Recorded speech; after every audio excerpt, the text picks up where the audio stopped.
Hello, good morning mga kabady, mga kapatid. Welcome sa aking vlog.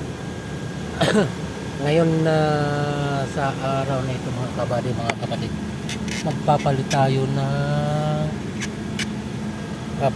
ng fuel filter ng Toyota Camry Hybrid. Ayan. Bago na ito mga kabady, mga kapatid. Hindi lang na video kanina sa pag-remove ng old fuel pump mga kabady, mga kapatid. Busy. So, ayan.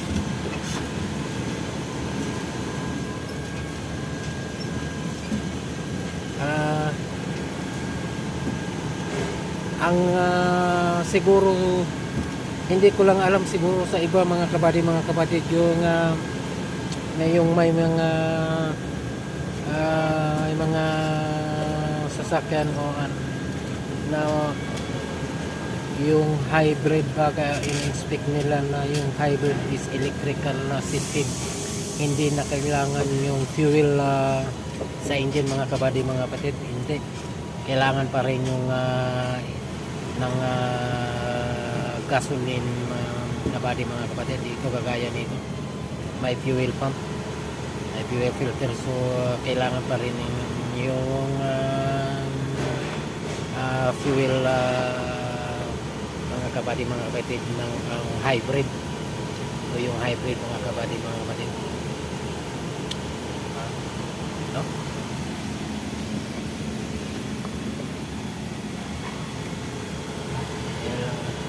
Yun lang ang magkakaiba mga kapatid, dahil hindi lang consumable ang hybrid sa petrol o gasolina mga kapatid.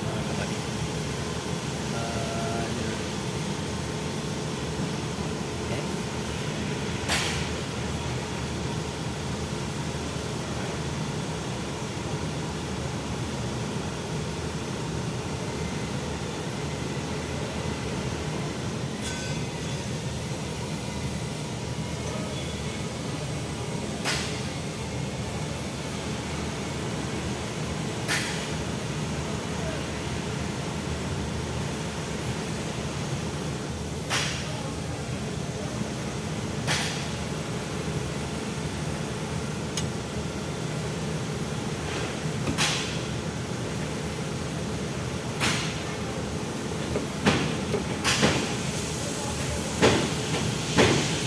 Ang rubber o ring,